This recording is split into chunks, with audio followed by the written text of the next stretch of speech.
Before we talk about, Allison, which apps are the right ones for me? Oh, Allison, where can I meet really nice guys? Oh, I don't want to hear nothing about that. What are you looking for? What do you want? Right? Like the Notebook. What do you want? You need to be clear on what you want first.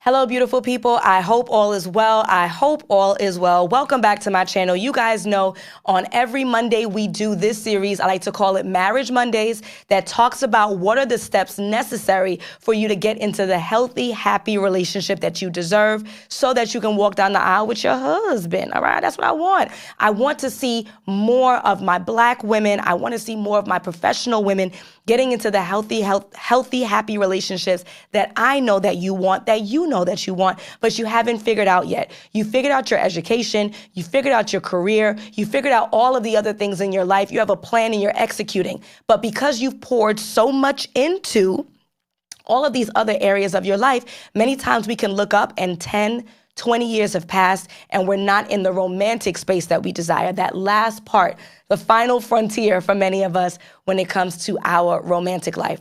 So one of the number one questions I get all the time is, Allison, how do I vet? How do I know whether or not this person is the right match for me or anybody? It might not even be that you're seeing anyone just yet, but how do you know if someone is an appropriate match, the right match for me? He is the one. So let's talk about it right here. Number one, you need to be clear on exactly what you're looking for in a partner and a partnership. You need to be clear on what you're looking for in a partner and a partnership. Those are two different things. So folks who are in my coaching program, they know that that's what we cover in the first week. Before we talk about, Allison, which apps are the right ones for me?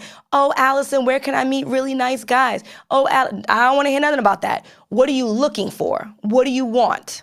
Right? Like the Notebook. What do you want? You need to be clear on what you want first. If you are not clear on what you want, I could put you on the best dating apps. I could fix up your profile really nice so that you can attract the right mates and, more importantly, repel the wrong ones, which is what I do for my clients in the coaching programs, right? I can give you the events. I can attend the events with you, child. It's not going to make a difference if you are not clear on what you want, because once you're clear on what you want out of the man, right, and then out of the partnership, then you'll know what questions to ask. Then you'll know what behaviors to pay attention to so that you can assess whether or not someone is an appropriate match. Make sense? So let's walk through it. So once you're clear on what you're looking for in the man, I call those the non-negotiables. The non-negotiables are behaviors and traits that a potential partner must seemingly have in order for you to date them. I'll say it again. Your non-negotiables are behaviors and traits that your potential partner, because he's not your man yet, potential partner must seemingly have in order for you to date them or to continue to date them. Seemingly means we don't know just yet. We are constantly assessing over time. This is very similar to the school system, because you guys know I always talk about me being in education for 15 years, have a bachelor's degree in education, master's degree in counseling, master's degree extension in mental health counseling. So education is always like my pivotal point of reference. In education, you don't just start going to school in pre-K and then you graduate high school, right? You don't just sit there for 14 years and then now you get your diploma and you walk across the stage and we're taking pictures and having dinner parties, right? You have to go grade to grade. Even within grade to grade, you are constantly being assessed. You have the quizzes, you have the do now, you have the exit ticket, you have your project, you have the essay, you have the group work, you have the science fair, you have the diorama, you have your state exam at the end of the school year. Then you do it again and again and again and again, all the way up until 12th grade. Then once you pass the 12th grade, now you graduate, right? It's the same thing with dating. We like to make dating and relationships so much more complicated and different from our regular life. No, it's very similar. This is a process. We are assessing over time whether or not someone is an appropriate match. Dating is data. We are collecting information to see, as should they. This is not a one-side thing. I think that men need to be more empowered and need to be clear on what they're looking for so that they don't continue to waste their time or the time of others. The problem is that men have been socialized to believe that they have all the time in the world. Number one, biologically, in terms of having children, even though we all know the studies all around the quality of their sperm and all that kind of good stuff, but that's another conversation for another day, right? Also that they've been taught that as they get older, they quote unquote increase in value, which has some validity to it because relatively speaking, as folks get older, they tend to earn more money. But there's still a plateau, y'all. I don't know where that plateau is. I don't want to put a number on it and get cursed down in the comments, 45-ish. I don't want to put a number and get cursed down in the comments. However, there's still a plateau in terms of your handsomeness, in terms of your hairline, in terms of your fashion and your coolness to people who are younger than you. So keep thinking that you got all day. Nonetheless, I digress. And now I done lost my point. All right, figuring out who's the right fit for you. Got it. Good. So you need to be clear on exactly what you're looking for. What are the behaviors and traits that this person must seemingly have, because we are assessing over time if they are the right fit for you, and hopefully they're doing the same thing vice versa. Okay, good. So what are the must-haves? I tell my clients they're limited to 6. 1, 2, 3, 4, 5, 6. Why? Because if you give people the space, they're going to give me a loose leaf paper back and front full of 30 different behaviors and traits. They're creating an avatar that does not exist. And even if that person did exist, I'll say this lovingly, they wouldn't want you. That level of perfection means that they have the pick of the litter of the litter of the litter. They wouldn't pick me. So this is not me being shady, right? We have to be realistic. We understand that no one is perfect. We're looking for the right match for us. So 5 or 6 behaviors or traits that make this person ideal for you. And I'll give you some of mine. I could rattle them off, but it's not about mine. It's about what's best for you based on your life experiences, based on your values and your morals. Got it? Good. So some that I listed back in 2012. This is before Align with Alison. This is before my master's in counseling. This is before all of this stuff. 2012, I was speaking to a gentleman. I was in my classroom. I was on prep. I promise I was not doing this while the kids were around. And I was having a conversation complaining about one of my boyfriends to an assistant principal who was in his mid-40s, who was married with 2 children. So he has more life experience, more knowledgeable. And he said to me, maiden name Williams at the time, he said, Williams, well, what are you looking for? And I was stuck. Because how can you complain about what you have when you're not even clear about what you wanted in the first place?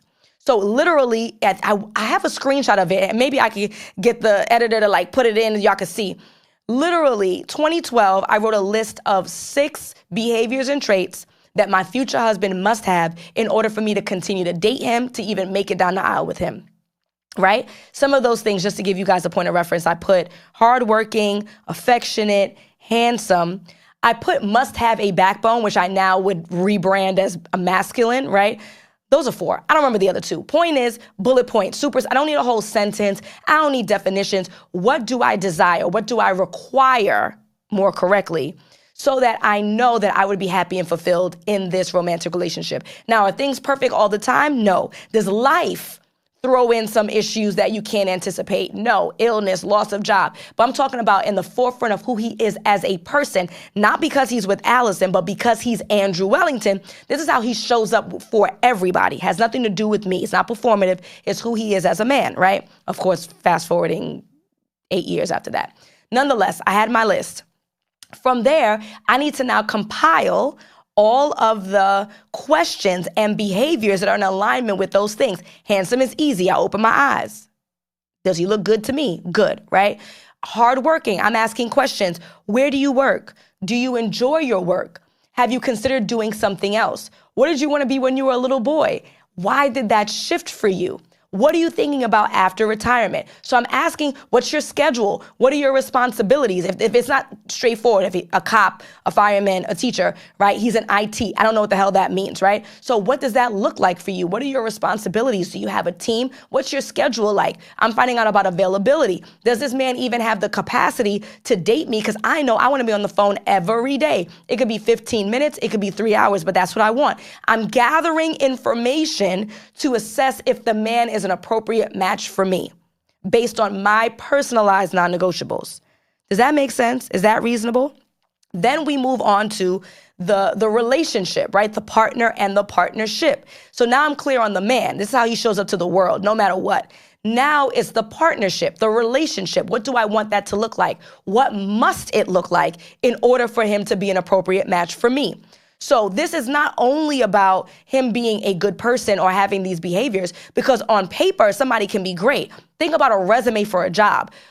this person has 10 years experience, they have a doctoral degree, it could be all amazing. But then the work environment is not an appropriate match. The culture doesn't mesh well. That's the relationship. That's how we actually function together in this space. You need to be clear on what your relationship goal is. That's not the same as the non-negotiables. The non-negotiable is the man. The relationship goal is y'all. And that's one of the biggest issues that I find. People, not men, not women, people are selfish.